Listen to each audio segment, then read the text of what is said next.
بسم اللہ الرحمن الرحیم۔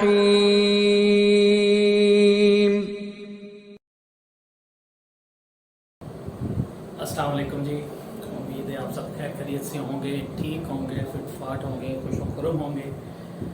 تو جیسا کہ ویڈیو کے نام سے ظاہر ہے کہ یہ ویڈیو جو ہے وہ 10th کی پاک اسٹڈی کے حوالے سے جو ہے وہ پہلا لیسن ہے۔ اب 10th کی پاک اسٹڈی کے بارے میں تو ہم جو ہے وہ تھوڑی سی پہلے بات کر لیں کہ مطالعہ پاکستان جو ہے وہ 10ویں کلاس کی بک جو ہے وہ چینج ہو گئی ہے۔ تو اسٹوڈنٹس اس بارے میں بڑا اویئر رہیں، بڑے آگاہ رہیں کہ جو پاک اسٹڈی کی بک ہے اب وہ تبدیل شدہ ہے، وہ پرانی بک نہیں ہے، نئی بک ہے۔ نئی بک کے اندر جو ہے وہ چیپٹرز کی تقسیم، اس کے بارے میں جو مواد لکھا ہوا ہے، جو چیزیں ہیں، جو باتیں ہیں، وہ سب جو ہے وہ نئی ہے، نیا ایڈیشن ہے۔ تو میں نے یہاں بھی مینشن کر دیا ہے، ابھی ہم پڑھیں گے انشاءاللہ کہ مطالعہ پاکستان کی جو بک ہے اس کا ایڈیشن 2021 اور 22 کی جو بک ہے وہی آپ نے فالو کرنی ہے اور وہی آپ نے جو ہے وہیں سے آپ نے جو ہے پڑھنا ہے۔ اچھا، اب یہاں پہ ایک بات جو ہے وہ میں بتاتا چلوں کہ آپ نے ذہن میں رکھنا ہے، وہ یہ ہے کہ کیونکہ اس بک کا نیا ورژن ہے تو اس حوالے سے ہمیں تھوڑا سا محتاط ہونا ہوگا، تھوڑا سا کیئرفل ہونا ہوگا اس کی تیاری کے سلسلے میں۔ ہم نے اس کی تیاری کے سلسلے میں جو چیزیں آپ کو انشاءاللہ گاہے بگاہے آگے جو ہے وہ لیسنس چلیں گے تو آپ نے بک اپنے سامنے رکھنی ہے، نیا ایڈیشن، جہاں پہ جو چیزیں آپ کو بتائی جائیں وہ آپ نے ان کی نشاندہی کرنی ہے اور ان کو اپنے ذہن میں رکھنا ہے کہ کون سی چیزیں اہم ہیں اور کون سی چیزیں غیر اہم ہیں اور جو چیزیں آپ نے تیار کرنی ہیں۔ پہلا جو چیپٹر ہے ہمارا وہ میں نے یہاں لکھ دی ہے، باب نمبر 1 جو ہے ہمارا وہ ہے تاریخ پاکستان 2، ٹھیک ہے۔ آپ تاریخ پاکستان کا دوسرا حصہ پڑھنے لگے ہیں، پہلا حصہ آپ 9th میں پڑھ آئے تھے، وہ میں آپ کو آگے بتاتا ہوں سلسلہ کہ وہ کہاں سے جڑے گا۔ اس کے اندر جو ہے ہم 1971 سے لے کر اب تک کی جو ہماری ہسٹری ہے، تاریخ پاکستان ہے، وہ ہم اس پہلے چیپٹر کے اندر کور کریں گے اور اس پہلے چیپٹر کا یہ پہلا ہی لیسن ہے۔ تو اس حوالے سے جو آپ جو ہیں وہ کلیئر رہیں کہ یہ پہلا لیسن ہے تو آپ پہلے لیسن کے بارے میں جو ہے وہ ڈیٹیل میں ساری چیزیں سمجھ لیں۔ اچھا، اس کے ساتھ ہی ایک سوال بچوں کے ذہن میں اکثر آتا ہے جو ہم دیکھتے ہیں کہ سر پاک اسٹڈی میں ہم یہ کیوں پڑھ رہے ہیں، اب یہ بھی پڑھیں گے، اب وہ بھی پڑھیں گے، اب یہ ہمارے کہاں کام آئے گا، تو یا پاک اسٹڈی ہم کیوں پڑھتے ہیں؟ تو اس کے لیے تو میں ایک چھوٹا سا آنسر دے دوں کہ آپ اس سلیبس میں اس لیے پڑھتے ہیں یہ تو اس ہٹ کی بات تھی۔ پاک اسٹڈی ہم اس لیے بھی پڑھتے ہیں کہ یہ تو ہمارے نہ صرف سلیبس کا حصہ ہے بلکہ آپ کو آگاہ کیا جائے کہ پچھلے دور حکومت پاکستان کا جغرافیہ، پاکستان کی اسٹریٹجک لوکیشن اور پاکستان کے دوسرے ممالک کے ساتھ جو تعلقات ہیں وہ کیسے ہیں، تاکہ اس کے بارے میں آپ کی انڈرسٹینڈنگ ڈیولپ رہے۔ اس کے علاوہ بھی جب آپ انٹرمیڈیٹ میں جاتے ہیں تو وہاں بھی پاک اسٹڈی ہے اور گریجویشن تک اس کی تعلیم لازمی ہے، تاکہ آپ جو ہیں وہ کسی بھی زندگی کی فیلڈ سے تعلق رکھیں لیکن آپ کو اس بارے میں آگاہی ہو کہ ہمارا پاکستان کمپلیٹلی جو ہے وہ کن جغرافیائی عوامل اور کن جو ہے وہ تعلقات سے وابستہ ہے اور اس کی کیا غرض و غایت ہے اور اس کی کیا نوعیت ہے۔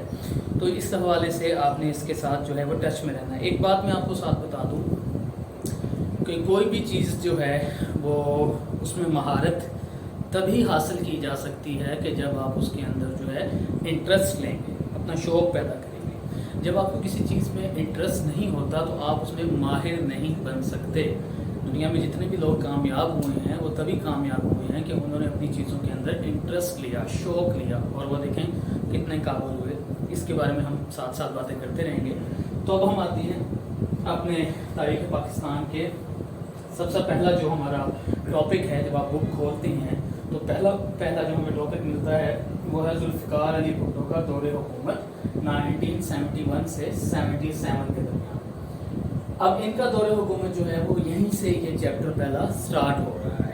اب تھوڑا سا میں آپ کو اس کا بیک گراؤنڈ بتا دوں کہ جو پاک اسٹڈی 9th کی تھی، اس پاک اسٹڈی کی بک میں، مطالعہ پاکستان کی بک میں جو دوسرا چیپٹر جہاں پہ آپ کا ختم ہو رہا تھا، اگر آپ کے ذہن میں ہو یا آپ کے پاس بک بھی پڑھی ہو تو آپ کو آئیڈیا ہو جائے گا، وہ جہاں ختم ہو رہا تھا بالکل ایگزیکٹلی وہیں سے ہی اب یہ دوسرا ہمارا جو پہلا چیپٹر ہے وہ سٹارٹ ہو رہا ہے۔ تو دوسرا چیپٹر جو پاک اسٹڈی کا جہاں ختم ہوا تھا وہاں پہ بات ہو رہی تھی انتخابات کی. 1970 میں جو انتخابات ہوئے تھے 1970 میں. تھوڑا سا میں آپ کو بیک گراؤنڈ دے دوں کہ 1970 میں ایک ہمارا حصہ تھا مشرقی پاکستان جیسے اب بنگلہ دیش کہا جاتا ہے, اور ایک ہم یہاں جو ہمارا اب پاکستان ہے اس کو مغربی پاکستان کہا جاتا ہے, ٹھیک ہے, کہا جاتا تھا. یہاں پہ یحییٰ خان نے اقتدار میں آنے کے بعد 1969 میں الیکشن کروانے کا فیصلہ کیا, اور 1970 میں یہ انتخابات جو ہوئے, اور ان انتخابات میں دو بڑی جماعتیں جو تھیں وہ سب سے آگے تھیں. ان جماعتوں میں مشرقی پاکستان سے عوامی لیگ اور مغربی پاکستان سے جو پاکستان یہ والا ہے جہاں ہم رہتے ہیں یہاں سے پاکستان پیپلز پارٹی, یہ دو مین جماعتیں جو ہیں وہ سب سے زیادہ جو ہیں بھرپور اس الیکشن میں نمایاں تھیں. 300 سیٹیں تھیں قومی اسمبلی کی. الیکشنز ہوئے, میں آپ کو ذرا اس کو بس شارٹ سا بتا رہا ہوں تاکہ آپ کا کنیکشن جڑ جائے. 300 سیٹیں ٹوٹل تھیں. عوامی لیگ کی مقبولیت بہت زیادہ تھی, اور ان الیکشن کے نتائج بھی یہ نکلے کہ ان 300 سیٹوں میں سے 167 سیٹس جو تھیں قومی اسمبلی کی جنرل انتخابات میں عوامی لیگ نے حاصل کی, اور عوامی لیگ کے رہنما تھے شیخ مجیب الرحمان. اور پیپلز پارٹی کے حصے میں جو ہیں وہ 81 نشستیں جو ہیں وہی آئی تھیں. تو اس طرح جو یہ کہا جا سکتا ہے کہ مجیب الرحمان کو یا عوامی لیگ کو جو ہے وہ حکومت بنانے کا اختیار حاصل تھا. لیکن جو مغربی پاکستان کے رہنما تھے, جو سیاستدان تھے, ان کو شیخ مجیب الرحمان کی پارٹی عوامی لیگ کے منشور سے اختلاف تھا. منشور کہا جا سکتا ہے کہ مینیفیسٹو, جو ان کا مینیفیسٹو تھا کہ ہم حکومت میں آئیں گے تو یہ کریں گے, اس طرح کریں گے, یہ چیزیں ہم لائیں گے, اس مینیفیسٹو سے مغربی پاکستان کے لوگوں کو اختلاف تھا, یہاں کے رہنماؤں کو. تو اس دوران جو ہے وہ اختلافات پیدا ہو گئے پیپلز پارٹی میں, شیخ مجیب الرحمان میں, یا ایسے کہہ لیں کہ ذوالفقار علی بھٹو میں اور مجیب الرحمان میں, عوامی لیگ میں یا پیپلز پارٹی میں اختلاف پیدا ہو گئے. یحییٰ خان نے بڑی کوشش کی کہ ان اختلافات کو دور کیا جائے. مجیب الرحمان سے ملے بھی ڈھاکہ میں, لیکن کوئی بات چیت طے نہ پائی, اور اختلافات جو ہیں وہ زور پکڑتے گئے.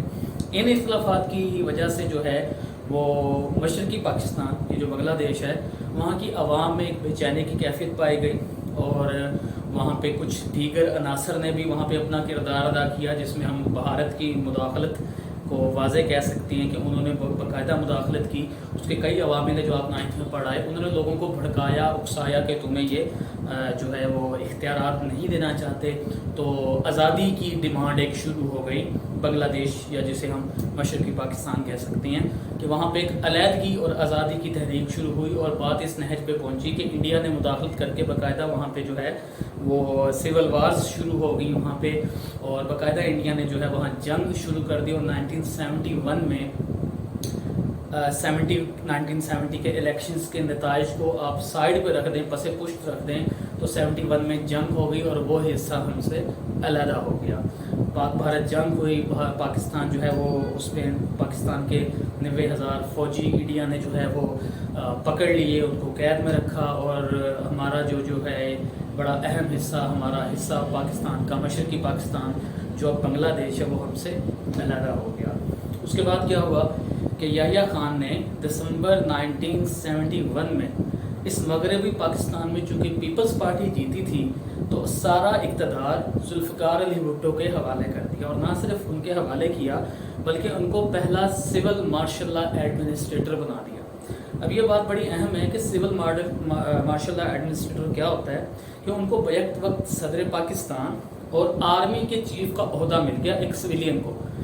یحییٰ خان نے ایسا کیوں کیا؟ یحییٰ خان نے اس لیے ایسا کیا کہ مغربی پاکستان میں کیونکہ جماعت پیپلز پارٹی ہی جیتی تھی, اور پیپلز پارٹی کے جو رہنما تھے بھٹو, ذوالفقار علی بھٹو, وہی جو ہے اس کے چیئرمین تھے, تو اس لیے اقتدار ان کے حوالے کیا گیا. اب جو ہم ہسٹری یہاں سے شروع کرنے لگے ہیں, یہ وہی 1971 کا پیریڈ ہے, یہ وہی 1971 کا جو ہے وقت ہے کہ جب اقتدار ذوالفقار علی بھٹو کے پاس آ چکا ہے, یحییٰ خان گورنمنٹ سے علیحدہ ہو چکی ہیں, اور اب ملک کے اندر جو ہے معذرت خواہوں اس چیز کے لیے کہ اب جو ہے ملک کے اندر ملک کی ساری باغ دوڑ ذوالفقار علی بھٹو کے حوالے ہے. تو یہاں سے ہم اب اپنی 10th کی پاک اسٹڈی کی شروعات کریں گے. یہ اس کا پہلا ٹاپک ہے. جی تو میں اب ساتھ ساتھ ریڈنگ کرتا ہوں اس کی، اور ساتھ ساتھ جو ہے وہ آپ کو سمجھانے کی پوری کوشش کرتا ہوں۔ مشرقی پاکستان کی علیحدگی کے بعد جنرل یحییٰ خان نے 20 دسمبر 1971 کو پاکستان پیپلز پارٹی کے چیئرمین ذوالفقار علی بھٹو کو اقتدار منتقل کر دیا۔ آپ کو میں نے پہلے یہ ساری چیز بتا دی ہے۔ اس طرح ذوالفقار علی بھٹو کے دور حکومت کا آغاز ہوا۔ انہوں نے اقتدار سنبھالتے ہی پاکستان کی تعمیر نو کا آغاز کیا۔ تعمیر نو یعنی اس کو دوبارہ سے ری بلڈ کرنا۔ ری بلڈ کرنے سے مراد یہ نہیں کہ تباہ ہو گیا تھا، پولیٹیکل سچویشن جو ہے وہ بڑی خراب تھی اس دور میں۔ اچھا جی، پاکستان قوم میں نا امیدی مایوسی پھیلی ہوئی تھی۔ ذوالفقار علی بھٹو نے عوام کو حوصلہ دیا، ملک کی بہتری کے لیے فوری طور پہ انقلابی اقدامات کیے۔ 21 اپریل 1972 کو ملک سے ماشاء اللہ کا خاتمہ کر دیا گیا۔ عبوری آئین 72 کے تحت، عبوری آئین ہوتا ہے انٹیریم آئین، یعنی کچھ وقت کے لیے ٹیمپریری آئین ہوتا ہے۔ اصل آئین بننے کا انہوں نے پروسیس جو ہے بنانے کا وہ شروع کر لیا، اس کے بعد ہم بعد میں بھی بات کریں گے۔ عبوری آئین کے تحت ذوالفقار علی بھٹو نے حکومت سنبھال لی، ملکی مسائل کی طرف توجہ دی۔ آئین کے ضرورت اور اہمیت کو محسوس کرتے ہوئے تمام سیاسی جماعتوں کو نمائندگی دیتے ہوئے 25 اراکین پر مشتمل دستور سازی کمیٹی بنائی۔ تمام سیاسی جماعتوں سے لوگ اکٹھے کیے گئے، ایک کمیٹی بنائی اور اس کے ذمہ لگایا گیا کہ وہ اب آئین ایک تشکیل کریں، ایک کانسٹیٹیوشن بنائیں، ایک دستور بنائیں جس سے ملک کا نظام چلے۔ یاد رہے کہ مشرقی پاکستان علیحدہ ہو کے بنگلہ دیش بن چکا ہے، اور اب ہمارے پاس یہی جو کرنٹ ہمارا پاکستان ہے یہی حصہ ہمارے پاس ہے۔ اب ہم آتے ہیں ان کی اصلاحات کی طرف۔ اصلاحات پہلے آپ سمجھ لیں کیا چیز ہوتی ہے۔ اصلاحات کو ہم کہتے ہیں انگلش میں ریفارمز۔ تو انہوں نے کیا کیا ریفارمز کی، کیا کیا اصلاحات کی، کن نئی چیزوں کو انہوں نے جو ہے وہ شروع کیا، ان کی سٹارٹنگ کی، اور کن چیزوں کو انہوں نے ختم کیا۔ یہ بڑا ہی اہم کوسچن ہے، اہم چیز ہے۔ پہلی جو ان کی اصلاحات تھی وہ تھی صنعتی اصلاحات، انڈسٹریل ریفارمز، کہ انڈسٹری کے اندر انہوں نے کن ریفارمز کا آغاز کیا، کن چیزوں کا آغاز کیا۔ تو پڑھ لیتے ہیں، میں ساتھ ساتھ آپ کو بتا دیتا ہوں۔ پڑھ میں اس لیے رہا ہوں تاکہ آپ میں سے کوئی چیز اس کو کہیں کسی کو مسئلہ ہوتا ہے تو وہ کلیئر ہو جائے۔ صنعتی اصلاحات کا مقصد مزدوروں کے حالات کار کو بہتر بنانا، بہتر صنعتی ماحول پیدا کرنا، ملکی معیشت کی تعمیروں کی خاطر صنعتوں کی بحالی اور ترقی کے لیے مزدوروں کو صنعتوں کی انتظامیہ میں مناسب مؤثر نمائندگی دینا تھا۔ صنعتوں کے منافع میں مزدوروں کا حصہ بڑھایا گیا، یعنی اگر کوئی فیکٹری کو انڈسٹری پروفٹ کماتی ہے تو مزدور کا حصہ بھی ہو اس میں۔ ملازمین کے لیے بونس کی ادائیگی لازم قرار پائی، یعنی بڑی بڑی جو فرٹیلائزر انڈسٹریز ہیں، شوگر ملز ہیں، اسٹیل ملز ہیں، اس طرح کی جتنی بھی انڈسٹریز ہوں گی، اگر وہ بہت زیادہ پروفٹ کماتی ہیں تو وہ اپنے امپلائیز کو، مزدوروں کو اس میں سے بونس بھی دیں گی، اور آج بھی ہوتا ہے یہ ایسے اکثر جگہوں پہ۔ مزدوروں کے صحت کی سہولتوں میں اضافہ کیا گیا، مزدوروں کے زخمی ہونے، وفات پانے یا کسی حادثے کی صورت میں ان کو ملنے والے معاوضے میں اضافہ کیا گیا۔ گروپ انشورنس اور سوشل سیکیورٹی کا نظام نافذ کیا گیا، یہ آج بھی ہیں۔ ان کے سوشل تحفظ کے لیے ان کی مختلف قسم کی انشورنس پالیسیز ان کے لیے جو ہیں وہ اس کا سسٹم جو ہے انہوں نے لاگو کیا۔ اس کے بعد ہے ذوالفقار علی بھٹو نے مختلف اداروں کو قومی تحویل میں لینے کی حکمت عملی بنائی۔ اب قومی تحویل کیا چیز ہوتی ہے؟ یہاں میں نے لکھ دیا ہے کہ نیشنلائزیشن اس چیز کو کہتے ہیں، اور اردو میں ہم اس کو کہتے ہیں قومی تحویل۔ نیشنلائزیشن کیا ہے؟ یہ ایک پولیٹیکل فینومینا ہے، ایک نظریہ ہے کہ private property, private business, private کوئی چیز جو ہے عام لوگوں کی، اس کو گورنمنٹ جو ہے وہ اپنی تحویل میں لے لیتی ہے، اس کی ذمہ داری اس گورنمنٹ کے انڈر آ جاتی ہے، وہ گورنمنٹ اس چیز کو اپنے انڈر لے لیتی ہے اور پھر وہ خود اس کو چلاتی ہے۔ اچھا، اب اس میں دو صورتحال ہوتی ہیں کہ یا تو بعض دفعہ اس پرائیویٹ کمپنی کے اونر کو اس کا کوئی شیئر مختص اس کو دیا جاتا ہے، یا بعض دفعہ نہیں بھی دیا جاتا۔ تو جتنے بھی پرائیویٹ ادارے تھے، جتنی بھی پرائیویٹ انڈسٹریز میں جتنی بھی پرائیویٹائز ہوئی ہوئی تھی چیزیں، ان کو انہوں نے نیشنلائز کر دیا، قومی تحویل میں لے لیا۔ یہ پوائنٹ اہم ہے، ذہن میں رکھیے۔ اچھا جی، اہم صنعتی اداروں، بینکوں، بیمہ کمپنیوں، تعلیمی اداروں کو قومی تحویل میں لیا گیا۔ ملک کی تمام اہم صنعتوں، بینک اور انشورنس کمپنیوں کو قومی تحویل میں لیا گیا۔ اس حکمت عملی کا مقصد ملک کے مالیاتی معاملات پر کنٹرول حاصل کر کے اس کے فوائد عام آدمی تک پہنچانا تھے۔ State life insurance corporation of Pakistan کا ادارہ قائم کیا۔ اسٹیٹ لائف انشورنس جو ہے یہ کیا کرتا ہے کہ بیمہ پالیسی کرتا ہے، لوگوں کی لائف انشورنس کے حوالے سے جو ہے یہ کام کرتا ہے، اور اس میں پریمیمز ہوتی ہیں، کافی چیزیں ہوتی ہیں۔ اس کے بعد آ رہی ہیں ہم زرعی اصلاحات پہ، ایگریکلچر ریفارمز۔ اس کے اندر جو پوائنٹس ہیں وہ ہم ڈسکس کرتے ہیں، اس پہ بات کرتے ہیں ہم۔ ذوالفقار علی بھٹو نے 1 مارچ 1972 کو زرعی اصلاحات کا اعلان کیا. ان اصلاحات کا مقصد زرعی نظام کو بہتر بنا کر زراعت سے وابستہ افراد کی معاشی حالت کو بہتر بنانا، زرعی پیداوار میں اضافہ کرنا، ملکی معیشت کی تعمیر نو تھا. زرعی اراضی کی ملکیتی حد، زرعی اراضی یعنی جو زرعی زمین تھی وہ کتنی رکھی جا سکتی ہے، ملکیت یعنی آپ کتنی پوزیس کرتے ہیں، آپ کی پوزیشن میں کتنی زمین آ سکتی ہے، اس کی حدود مقرر کی. اس کی کیا حدود مقرر کی کہ جو بھی زرعی زمین ہوگی بارانی کے لیے 150 ایکڑ اور نہری کے لیے 300 ایکڑ. اب بارانی کیا ہوتی ہے؟ ایسی زمینیں جو ہے ٹھیک ہے، ایسی زمینیں جس کے لیے جو ہے وہ آپ جو ہے یہاں سے میں نے اس کو ٹھیک کر لیتا ہوں. ایسی زمینیں بارانی زمینیں کہلاتی ہیں. جی، بارانی زمینیں ایسی زمینیں کہلاتی ہیں جو ڈیپینڈ کرتی ہیں، جو منحصر ہوتی ہے بارش کے پانی پہ، کہ بارشیں ہوں گی تو وہاں پہ کوئی پیداوار ہوگی. تو اس ایسی زمینیں اگر کسی لوگوں کے پاس ہیں تو وہ صرف بھٹو حکومت میں اصلاحات یہ ہوئی کہ وہ صرف 300 ایکڑ رکھ سکیں گے. ایسی زمینیں جو بارش سے سیراب ہوتی ہیں، اور ایسی زمینیں جو نہروں سے سیراب ہوتی ہیں وہ صرف 150 ایکڑ ہی کوئی بندہ رکھ سکتا ہے. ملکیت کم کر دی، ہزاروں ایکڑ لوگوں کے پاس زمینیں تھیں تو ان کو حد مقرر کر دی گئی کہ بارش کی یعنی بارانی زمینیں وہ 300 ایکڑ تک رکھ سکتے ہیں، اور باقی جو ہے نہروں سے وہ 150 ایکڑ رکھ سکتے ہیں، اور باقی زمینیں جو ہیں حکومت نے اپنے اندر لے لی. زرعی اصلاحات سے زمین کی ملکیت کی حد درست کی گئی. اس مقررہ حد سے زیادہ اراضی ریاست کی ملکیت قرار پائی. زمین سے مزارین کو آپ نے سمجھنا ہے. مزارین کیا ہوتی ہیں؟ مختلف مزارع جسے کہتے ہیں، جو کھیتوں پہ لوگ کام کرتے ہیں، جو کوئی بڑا ذمہ دار چھوٹے مزدوروں کو رکھوا کر ان کی فیملیز، ان کے بچے سب لوگ جو ہیں وہ زمینوں پہ کام کرتے ہیں اور نسل در نسل کرتے آتے ہیں. تو ان مزارین کی جو بے دخلی کا سلسلہ بند کیا گیا. ایسا ہوتا ہے بعض دفعہ پنجاب میں، سندھ میں، کئی جگہوں پہ ایسا ہوتا رہتا ہے کہ راتوں رات ذمہ دار صاحب جو ہیں وہ آرڈر دیتی ہیں کہ اٹھیں کہ اپنا سامان اٹھائیں اور یہاں سے نکل جائیں. تو اس طرح کے سلسلہ ایسے مزدوروں کے لیے بند کر دیا گیا. جاگیرداروں اور زمینداروں سے حاصل کردہ زمینیں بے زمین کاشتکاروں میں بلا معاوضہ تقسیم کی. اس کے بعد ہے تعلیمی اصلاحات ہیں، ایجوکیشنل ریفارمز ہیں. اس کے اندر بھی اس کو ہم پڑھ لیتے ہیں. ذوالفقار علی بھٹو نے 1972 میں تعلیمی اصلاحات کا اعلان کیا. نجی تعلیمی اداروں کو قومی تحویل میں لے لیا. نجی تعلیمی ادارے، پرائیویٹ تعلیمی ادارے، جتنے بھی پرائیویٹ ادارے تھے ان کو نیشنلائز کر لیا. اب اس سے فائدہ کیا ہوا؟ جس سے ان اداروں میں کام کرنے والے اساتذہ اور دیگر ملازمین کی تنخواہیں سرکاری تعلیمی اداروں کے ملازمین کے برابر ہو.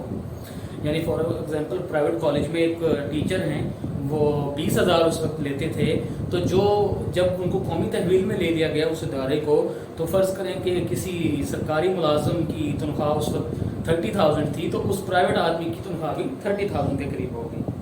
پھر آگے چیزیں لکھی ہوئی ہیں کہ سرکاری تعلیمی اداروں کے ملازمین کے برابر ہو گئی. طلبہ کو سستی ٹرانسپورٹ فراہم کرنے کے لیے ان بسوں اور ریل گاڑیوں کے کرایوں میں خصوصی رعایت دی گئی. اس سے تعلیمی اداروں میں طلبہ کی تعداد میں خاطر خواہ اضافہ ہوا. طلبہ کے وظائف میں اضافہ کیا گیا، ان کے لیے اسکالرشپس لگائی گئیں، کئی یونیورسٹیاں قائم کی گئیں. 1974 میں اسلام آباد میں علامہ اقبال اوپن یونیورسٹی بنائی گئی. یہ ڈیٹ بھی یاد ہو آپ کو، اور اس کے ساتھ آپ کو جگہ بھی پتہ ہو کہ یہ کہاں پہ بنائی گئی. اور دیکھیں اس نے بریکٹ میں لکھا ہے کہ اس کا پرانا نام تھا پیپلز اوپن یونیورسٹی، بعد میں اس کو علامہ اقبال اوپن یونیورسٹی کیا گیا ہے. شاید ہو سکتا ہے آپ کی MCQs میں یہ چیزیں آئیں، جس سے طلبہ کو بذریعہ خط و کتابت تعلیم کے حصول کے مواقع ملے. تعلیم بالغاں کے مراکز قائم کیے. تعلیم بالغاں ہوتے ہیں کہ بڑے لوگ، بڑے بالغ افراد جو بچپن میں پڑھ نہیں پاتے تو وہ کسی وجہ سے، کسی مجبوری سے، تو ایسے لوگوں کو بھی تعلیم کی طرف لانے کے لیے ان کے لیے پروگرامز شروع کیے گئے. اعلیٰ تعلیم کے حصول کے لیے اقدامات کیے گئے. اسکولوں اور کالجوں کو اپ گریڈ کیا گیا. اساتذہ کی تربیت کے لیے تربیتی ادارے تھے. 3 اصلاحات ہو گئی ہماری، ٹھیک ہے. اب ہم آتے ہیں اس کے بعد باقی دیگر اصلاحات پہ. ایک چیز میں آپ کو یہاں پہ بتا دوں کہ بورڈ میں مختلف بورڈز ہیں. بھاگلپور بورڈ ہے، ملتان ہے، DG خان ہے، لاہور ہے، راولپنڈی ہے. بورڈز کے اندر جو ہے وہ کوسچن کو اس ٹاپک کے اندر رہتے ہوئے کسی بھی انداز سے پوچھا جا سکتا ہے. آپ سے پوچھا جا سکتا ہے کہ ذوالفقار علی بھٹو کے دور میں صنعتی اور زرعی اصلاحات پہ نوٹ لکھیں. ہو سکتا ہے آپ کو کہا جائے کہ صنعتی، زرعی اور تعلیمی اصلاحات پہ نوٹ لکھیں. ہو سکتا ہے آپ کو کہا جائے کہ ذوالفقار علی بھٹو کے دور میں ہونے والی اصلاحات پہ نوٹ لکھیں. تو سب کی سب لکھنی ہوگی. کوسچن کی نیچر پہ ڈیپینڈ کرتا ہے کہ وہ 8 نمبر کا پوچھا جا رہا ہے یا 4 نمبر کا پوچھا جا رہا ہے، ٹھیک ہے. اس کے علاوہ یہ بھی ہو سکتا ہے کہ ان اصلاحات کے اندر سے کوئی کوشچن پوچھ لیا جائے. تبھی تو میں آپ کو ڈیٹیل میں پڑھا رہا ہوں ساتھ ساتھ کہ کن چیزوں پہ آپ نے غور رکھنا ہے, کن چیزوں پہ آپ نے فوکس رکھنا ہے, اگنور نہیں کر دینا. اسٹوڈنٹ جو ہوتا ہے وہ اپنے مارکس کے لیے گریڈی ہوتا ہے, اس کو مارکس لینے چاہیے. کمپٹیشن اتنا ٹف ہے, پاک اسٹڈی میں اب تو بچے بہت اچھی پرفارمنس دے رہے ہیں, لیکن تھوڑی سی لاپرواہی سے آپ اپنے وہ قیمتی نمبر جو ہیں ان سے ہاتھ دھو بیٹھتے ہیں. تو اس لیے آپ کو میں یہ ڈیٹیل میں ساری چیزیں بتا رہا ہوں کہ کوئی ایک لفظ بھی آپ کا جو ہے وہ مس نہ ہو پائے, آپ کو اس میں سمجھنے میں کوئی کوتاہی نہ ہو جائے. ٹھیک ہے, اچھا جی, اب ہم آتے ہیں اپنی دیگر اصلاحات کی طرف. جی آگے صحت سے متعلق ہیں اصلاحات کے بنیادی مراکز صحت کا قیام اور غریبوں کے لیے علاج کی مفت سہولیات. ٹھیک ہے, تعلیم اور علاج کے لیے بجٹ میں اضافہ کیا گیا بھٹو حکومت میں. معاشی اصلاحات ہیں, معاشی ہوتی ہیں اکنامکس, روپے پیسے سے, جس سے لوگوں کے روزگار ڈائریکٹ وابستہ ہوتا ہے. تو ذوالفقار علی بھٹو کی نے ملک کی معاشی تعمیر نو کے لیے متعدد اقدامات اٹھائے, جن میں صنعتوں اور بینکوں کو قومی تحویل میں لینا, مزدوروں کے لیے اصلاحات شامل تھیں. ان تمام اصلاحات کا مرکز پیپلز پارٹی کا منشور تھا. ان کا نعرہ ہی یہی تھا, روٹی کپڑا اور مکان. تو ان کے منشور میں شامل تھا کہ غریب کی زندگی کو ہم جو ہے وہ اپ گریڈ کریں گے. آگے انہوں نے یہی لکھا ہوا ہے, روٹی کپڑا اور مکان کو نمایاں مقام حاصل تھا. ذوالفقار علی بھٹو کی معاشی حکمت عملی کی سمت سوشلزم تھی. سوشلزم جو ہے اس کو تھوڑا سا سمجھ. سوشلزم کیا ہے؟ سوشلزم ایک نظریہ ہے, پولیٹیکل نظریہ ہے, فلسفی ہے ایک. ٹھیک ہے, سوشیولوجیکل فلسفی بھی اس کو کہہ سکتے ہیں آپ. کہ سوشلزم کیا ہوتا ہے کہ سوسائٹی کے اندر جو چیزیں پروڈیوس ہو رہی ہیں, جو چیزیں پیدا ہو رہی ہیں, جو چیزیں بنائی جا رہی ہیں, ان کے بنانے کا عمل, ان کے تقسیم کا عمل, ان کے خرید و فروخت کا عمل اس سوسائٹی کے لوگوں کو ہی اس کا حق حاصل ہو. ٹھیک ہے, اور ایکول حق حاصل ہو, مساوی حق حاصل ہو. دوبارہ اس کو سمجھ لیں کہ سوشلزم کیا ہے کہ ایک معاشرے کے اندر, ایک سوسائٹی کے اندر جو بھی چیزیں بن رہی ہیں, پیدا ہو رہی ہیں, اس کو بنانے کا عمل, اس کو لوگوں میں تقسیم کرنے کا عمل, اس کو بیچنے اور خریدنے کا جو عمل ہے, اس کا سارا اختیار لوگوں کو برابر طور پہ دیا جائے. یہ سوشلزم ہے. تو ان کا حکمت عملی بھی ان کی سوشلزم تھی. ان کے علاوہ ان کے واضح الفاظ تھے بھٹو کے کہ اسلام ہمارا دین ہے, سوشلزم ہماری معیشت ہے. ملک بھر میں سڑکوں کا جال بچھایا گیا, نجی ٹرانسپورٹ کے مقابلے میں گورنمنٹ ٹرانسپورٹ کو فروغ دیا گیا, ریل کے سفر کو آرام دہ بنایا گیا. معاشرتی اصلاحات ہے, معاشرتی کو ہم کہہ سکتے ہیں کہ سوشل ریفارمز. یہ تھی معاشی, ٹھیک ہے, اکنامک, اور یہ تھی سوشل. معاشرے میں امیر اور غریب کا فرق کم کرنے اور عوام کا معیار زندگی بہتر بنانے کے لیے پرخلوص اور نتیجہ خیز اقدامات اٹھائے گئے. ملک میں بے چینی کی کیفیت کو ختم کرنے کے لیے اپنی تقریروں کے ذریعے سے عوام کو ہمت اور حوصلہ دیا. بے گھر افراد کو گھر فراہم کرنے کے لیے 5 مرلہ اسکیم کا آغاز کیا. 5 مرلہ اسکیم.